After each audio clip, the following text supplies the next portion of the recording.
ఇవాళ ఉదయం పేపర్లో కూడా చూసిన ఈ విచారణకి దాదాపుగా 5 నుంచి 10 కోట్ల రూపాయలు ఖర్చు అవుతుంది అని ఇవాళ ఉదయమే పేపర్లో చూసిన. అందుకే ముఖ్యమంత్రి రేవంత్ రెడ్డికి నేను ఒక మాట చెప్పదలుచుకున్నాను. రేవంత్ రెడ్డి గారు, మీరు మీ కక్ష సాధింపు చర్యల్లో భాగంగా మీ మీద ఏసీబీ కేసు ఉన్నది కాబట్టి నా మీద ఏసీబీ కేసు బనాయించినాం. నీ మీద ఈడీ కేసు అయింది కాబట్టి నా మీద ఈడీ కేసు పెట్టినావు. ఏం ఇబ్బంది లేదు. నువ్వంటే దొరికినోనివి, నేనంటే నిజాయితీ పరుణ్ణి, ధైర్యం ఉన్నాను కాబట్టి ఎదుర్కొంటా. కానీ ఈ 5 కోట్లు 10 కోట్లు ప్రజాధనం ఏదైతే వృధా అవుతున్నదో ఆ 10 కోట్ల రూపాయలతో బ్రహ్మాండంగా ఇంకొక 500 మంది రైతులకు రుణమాఫీ చేయొచ్చు. ఆ 10 కోట్ల రూపాయలతో దాదాపు 2500 మంది పెద్ద మనుషులకు పెన్షన్లు ఇవ్వచ్చు. అందుకే రేవంత్ రెడ్డి గారికి నేను ఒక ఆఫర్ ఇస్తా ఉన్నా. రేవంత్ రెడ్డి గారు, నీకు నిజాయితీ ఉంటే, నీకు ధైర్యం ఉంటే ఒక పని చేద్దాం. నేను తయారుగా ఉన్నా, నువ్వు ముందుకు రా, జడ్జి గారు ముందు కూర్చుందాం.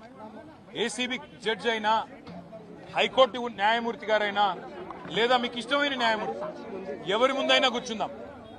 మీ మీద ఏసీబీ కేసు ఉంది, నా మీద ఏసీబీ కేసు ఉంది. నీ మీద ఈడీ ఛార్జ్ షీట్ చేసింది, నా మీద ఈడీ విచారణ జరుగుతున్నది. మీరు మొత్తం ఈ టీవీలు అన్నీ ఉన్నాయి కదా, మొత్తం మీడియా ఉంది కదా, లైవ్ టీవీ పెట్టండి.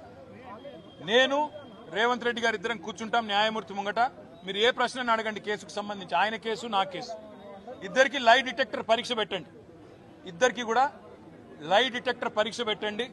మొత్తం రాష్ట్ర ప్రజలందరూ చూస్తుండగా ఒక 50 లక్షలు 20 లక్షల రూపాయలు ఒడిసిపోతుంది. లేకపోతే ఈ 10 కోట్ల రూపాయలతోని అనవసరంగా ప్రజాధనం దుర్వినియోగం అయ్యే విధంగా, ఇంతమంది ఉన్నతాధికారుల టైం వేస్ట్ అయ్యే విధంగా, ఇంతమంది మీడియా సంస్థల టైం వేస్ట్ అయ్యే విధంగా ఈ కక్ష సాధింపు విచారణ మంచిది కాదు. నేను రెడీగా ఉన్న రేవంత్ రెడ్డి, నీకు ధైర్యం ఉంటే ముందుకు రా. నీ జూబ్లీహిల్స్ ప్యాలెస్ లో అయినా సరే, లేదా న్యాయమూర్తి ఇంట్లో అయినా సరే, ఏసీబీ న్యాయమూర్తి ఇంట్లో అయినా సరే, కోర్టులో అయినా సరే, లేదా ఈడీ ఆఫీస్లో అయినా సరే, ఎక్కడైనా నేను లై డిటెక్టర్ పరీక్షకు సిద్ధం. నువ్వు కూడా రా, ఇద్దరం కూర్చుందాం.